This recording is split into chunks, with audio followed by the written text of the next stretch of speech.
What's up, everyone? Welcome back to another review. This time we're going to be taking a look at the House on Haunted Hill 1999 remake directed by William Malone. Okay. Oh, shit. I'm going to try and make this review as short as I possibly can. So, I remember seeing this movie in 1999 while it was in theaters. Hard to believe this movie, like The Haunting, is now 20 years old. And 20 years later, I still like this movie. I got issues with it, but overall I find it to be very, very entertaining. Is it as good as the original movie? Absolutely not. But this movie does have some good, charming qualities onto itself. So, first, overall, I like the production design of this movie. I think director William Malone did a good job with this movie. He does give this movie a little bit of some suspense to it. He tries. I like the visual cues he has in this movie. The cinematography looks fine by Rick Boda.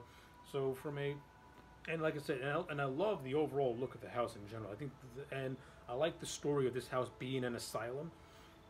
It just gives, and like I said, it has a very distinct look. And the inside of the house, the interior of the house, is immaculate and very detailed, and it looks really, really cool. This is the type of haunted house that I'd be creeped out to go into if I were to see it while walking the streets. So they nailed that down pat. So it's got a good atmosphere with the house, and the house is literally a character all unto itself, because the house pretty much absorbs the spirits of the dead.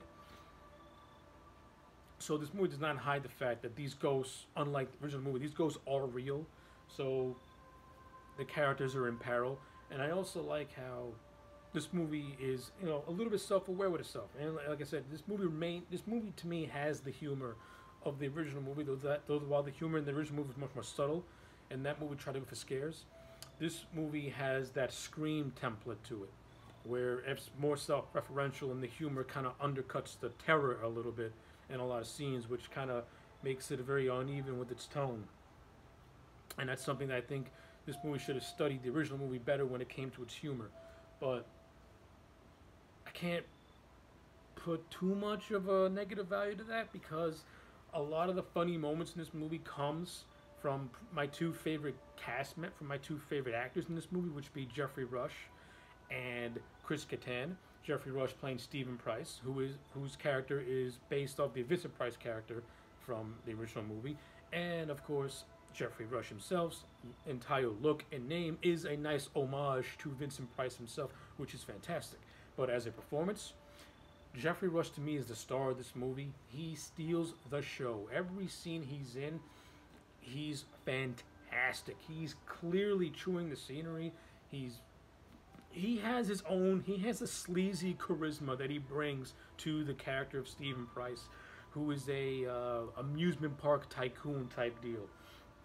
And this movie maintains the beats of the original movie too, where he has a robbery with his wife, played by Femke Jensen, and we find out that and the wife is cheating on the husband with the doctor, played by Peter Gallagher, within this movie. But back to Jeffrey Rush's performance in this movie. Fantastic. He's great. A lot of the humor comes from him. A lot of the best lines come from him. A lot of the best moments come from him. So I can't praise Jeffrey Rush enough in this movie. And like I said, Chris Kattan is my second favorite actor in this movie. He plays the character of Mr. Pritchard from the original movie. And unlike the original Pritchard in this movie, he's a drunk. He knows a lot about the house. But Chris Kattan brings a lot of humor to it. And even though he's trying to play it straight, he still comes across as really, really funny. So I like his performance. I like the sly remarks he gives. So Rush and Kattan, to me, are my favorite parts of this movie. But that does not mean that the supporting cast is bad, because you do got a good supporting cast. You got Femke Jensen in this movie, like I said, who plays the wife. I like the chemistry with her and Rush. I like how they're, like the original movie, they're butting heads, and they butt heads, and they're involved in that triangle. That involves the Blackburn character, who's the doctor in this movie. So I thought that stuff was okay. You got Taye Diggs, Taye Diggs is fine in this movie. Ari Letter's good in this movie. Bridget Wilson, she's fine in this movie. This movie has Jeffrey Combs as Dr. Vanaken, who is the lead villain. And the biggest sin this movie can commit is that it didn't feature Jeffrey Combs enough in this movie, and it gives him dialogue within the last 2 seconds of this movie. So this movie is both blessed and cursed by having Jeffrey Combs. It's blessed because Jeffrey Combs is in it, cursed because you didn't do enough with his character, Dr. Vanikin. Yes, they explain who he is, how he was there the night the asylum got overrun by the inmates and everyone got murdered, and that how he is the director of the asylum, and how he pretty much lured everyone back to said asylum. But it's like, how do you have Jeffrey Combs in your movie and you don't make him more of a character? That's very disappointing to me, that you have a horror icon like a Jeffrey Combs and you do nothing with him. That sucks. That really, really sucks. But and the whole thing of the house being filled with ghosts, I like the fact that the movie flat out says it right away, so you're immediately put on edge with these characters.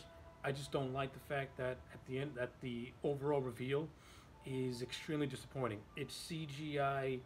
It looks like a CGI blob, cloud of smoke, and it looks like shit. I would have been more satisfied if it was just the people who died coming back as individual ghosts, instead of this cloud of smoke, which looks like complete garbage. So the reveal, gigantic, ginormous letdown. Not scary, it's just flat out stupid. But everything else leading to that moment was well done. Nothing fantastic, but nothing horrible in the end. But this movie does have some really good practical effects done by K&B, so it has that going for it. So I can't diss that at all. And I like the modern updates for this movie as well. How it takes everything, how it amps up a lot of stuff, amps up the money stakes. Instead of being 10 grand, it's 1 million. If you survive the nights, which the characters of Eddie and Sarah eventually do, which is which is cool, So yeah, that's pretty much all I got really to say about the House on Haunted Hill from '99. Overall, I like this movie. It's not as good as the original movie, but it's not bad either. It's an enjoyable flick, But you take away Rush and you take away Catan, and this movie is not even close to being half as good. Big strike goes to the underutilization of Jeffrey Combs in this movie, which is a complete letdown. The overall reveal of what the ghost is a complete letdown. I buy the fact that the house is wanting to go after the descendants of those who escaped the asylum, but what it ends up being is kind of stupid in the end of it. So overall, 6.5 out of 10 for the House on Haunted Hill. It's enjoyable. I like it. I don't hate it. It's fun. It's a fun movie overall. I get enjoyment out of it. So yeah, those are my thoughts on House of Haunted Hill remake. Let me know yours in the comment section down below. Also, I will provide a link to my review of the original movie in the description box and in the comment sections too. Anyway, like the video and subscribe, and I'll check you back next time for more.